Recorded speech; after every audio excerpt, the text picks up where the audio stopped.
Movie के शुरुआत में हम जिमी नाम के एक आदमी को देखते हैं जो एक समय में काफ़ी मशहूर फुटबॉल खिलाड़ी था, लेकिन एक बड़ी इंजरी की वजह से उसका स्पोर्ट्स करियर खत्म हो गया और अब वो मेहनत मजदूरी करके अपना गुजारा करता है। फिर एक दिन वो कार रेस ट्रैक के नीचे बनी एक सुरंग में काम कर रहा था, लेकिन कुछ देर बाद उसका बॉस केल ने उसे बुलाया और ये कहकर उसे काम से निकाल दिया कि वो लंगड़ा कर चलता है, तो इस काम के लिए वो ठीक नहीं है।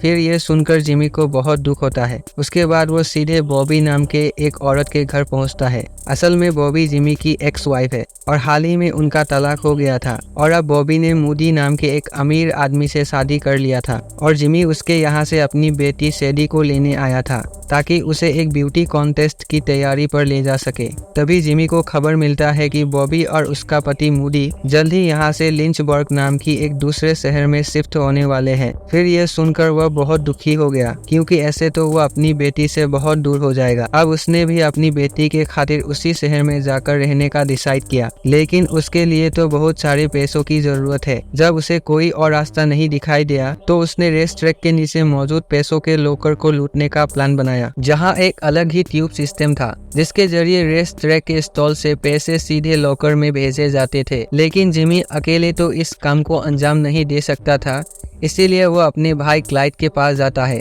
जो एक बार में काम करता है। और क्लाइड पहले फौज में था जिसने लड़ाई के दौरान अपनी एक हाथ गंवा दी और अब वो रिटायर होकर एक बार चलाता है। फिर जब जिमी और क्लाइड बात कर रहे थे तो वहाँ मैक्स नाम का एक आदमी आता है जो कार रेसिंग टीम का ही एक मालिक था और उसके साथ दो दोस्त भी थे और उन तीनों ने मिलकर क्लाइड के नकली हाथ का मजाक उड़ाना शुरू कर दिया। फिर ये देखकर जिमी काफी गुस्सा हो गया और तुरंत ही उन तीनों को पीटने लगा। तभी क्लाइड ने एक शराब की बोतल उठाई और बाहर जाकर मैक्स की गाड़ी में आग लगा दी। ये देखकर मैक्स और उसके दोस्त तुरंत भागकर बाहर आते हैं और इस घटना की वीडियो बनाने लगते हैं। फिर तभी जिमी उन दोनों का फोन छीनकर आग में फेंक देता है। उसके बाद वो पीछे मुड़कर अपने भाई को कहता है कि कॉलीफ्लावर। दरअसल कॉलीफ्लावर एक खुफिया शब्द था जिसे कहकर जिमी ये समझाना चाहता था कि वह कुछ ऐसा करने वाला है जिसमें उसको क्लाइड की मदद चाहिए और बचपन के दिनों में भी वो इसी कोड से छोटी मोटी चोरियां किया करते थे। फिर अगले दिन क्लाइड जिमी से पूछता है कि आखिर क्या करना चाहते हो।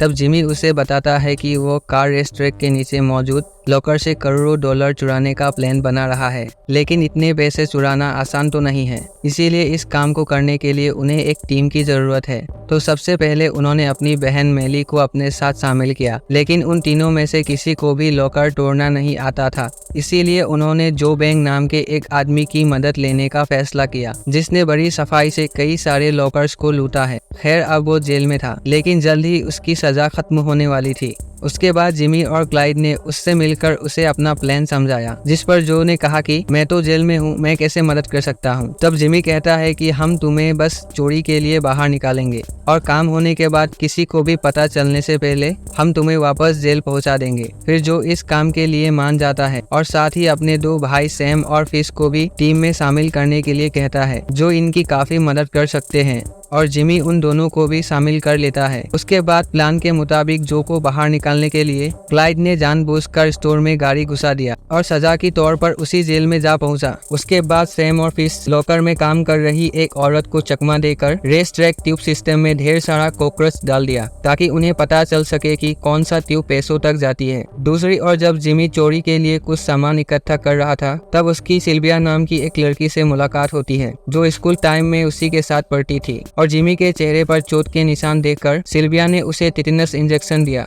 असल में वो एक एनजीओ के लिए काम करती थी जो अमीरों के डोनेशन की मदद से लोगों की मुफ्त में इलाज किया करती थी। फिर उसके बाद जिमी रेस ट्रैक के नीचे मौजूद उसी कंस्ट्रक्शन साइट में पहुंचा जहां वो काम किया करता था और वहां उसने बड़ी चालाकी से नीचे का नक्शा चुरा लिया। लेकिन कुछ ही देर बाद उसके बॉस ने बताया कि यह मरम्मत का काम एक हफ्ते पहले ही खत्म हो जाएगा। अब मजबूरन उन्हें अपनी चोरी को भी एक हफ्ते पहले ही करना होगा। उसके बाद चोरी का दिन भी आ जाता है और प्लान के मुताबिक जेल में जो ने बीमार होने का नाटक किया जिससे उसे क्लिनिक में भेज दिया गया और वहां जब उसे बाथरूम जाना था तब क्लाइड वहां आकर उसकी मदद करने के बहाने उसे ले गया। उधर जो के आदेश के मुताबिक जेल में कैदियों ने आपस में हाथापाई शुरू कर दी जिससे ऑफिसर को अलार्म बजाकर सारे दरवाजे बंद करने पड़े। फिर सारे दरवाजे बंद होने पर जो और क्लाइड बाथरूम में मौजूद एक खुफिया दरवाजे से बाहर निकलकर एक डिलीवरी ट्रक के नीचे छुप जाते हैं, जिसका जेल में रोज का आना जाना था। उसके बाद जैसे ही वो ट्रक पेट्रोल पंप पर रुका तो मेली तुरंत उन्हें वहां से भगाकर सीधे रेस ट्रैक पर ले गई। फिर वही सैम और फिश ने रेस ट्रैक की जनरेटर में धमाका कर दिया, जिससे सारी कार्स मशीन्स खराब हो गई। फिर वैसे ही होने लगा जैसे जिमी ने सोचा था और बहुत तेजी से सारे पैसे लॉकर की तरफ भेजे जाने लगे। और अब बम बनाने के लिए जो ने बच्चों की टॉफी, ब्लीचिंग और नमक का इस्तेमाल किया। फिर वो इसे पाइप के जरिए लॉकर तक पहुंचाकर धमाका करना चाहता था, लेकिन जिमी और क्लाइड को तो कुछ भी समझ में नहीं आ रहा था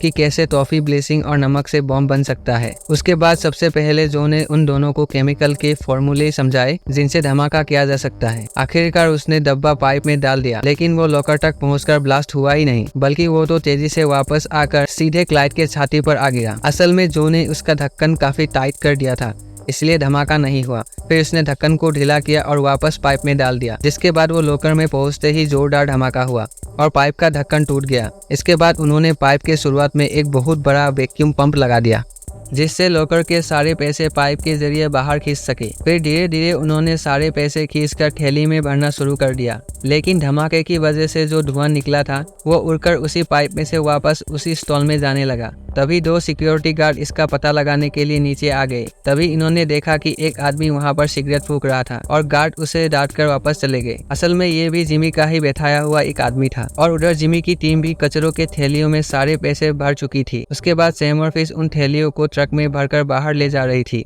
लेकिन तभी वो लोग लोहे के बंद दरवाजे में फंस गए। फिर जिमी वहां आकर किसी तरह दरवाजा खोलकर उन्हें आगे पहुंचाया, लेकिन वे बाहर निकलने से पहले वहां मैक्स आ गया और वो क्लाइड को देखते ही पहचान गया। लेकिन क्लाइड ने एक बार फिर उसकी जमकर धुलाई कर दी और सब वहां से भाग निकले। उधर जेल में कैदियों ने किचन में आग लगा दी थी, जिसे बुझाने के लिए फायर ब्रिगेड को आना पड़ा। तभी क्लाइड और जो भी फायर फाइटर्स के भेष में चुपके से जेल में वापस घुस गए और किसी को भी पता चलने से पहले अपनी जगह पर जा पहुंचे। फिर उसी रात जिमी की बेटी सैडी का सिंगिंग सॉन्ग था, जिसमें वो रियाना का एक गाना गाने वाली थी। फिर जैसे ही वो स्टेज में पहुंची, उसने चारों ओर देखकर अपने पिता को ढूंढा, लेकिन जिमी वहां पर नहीं था। और अगले ही सेकेंड वो वहां पर पहुंचकर अपनी बेटी को खुश कर दिया। वो इतनी खुश हो गई थी कि उसने गाना बदलकर अपने पिता का फेवरेट गाना गाया। आखिरकार वो गाना सब लोगों को बहुत पसंद आया और वो कॉन्टेस्ट भी जीत गई। फिर शो के बाद जिमी पैसों वाला ट्रक लेकर पेट्रोल पंप पर पहुंचा और वो पुलिस वालों को फोन करके खुद ही चोरी की खबर कर दी। उसके बाद चोरी का पैसा वापस रेस ट्रैक में पहुंच गया। अब अगर पैसा वापस ही देना था तो चोरी ही क्यों किया। फिर FBI एजेंट इस मामले की इन्वेस्टिगेशन करने वहां पर पहुंची,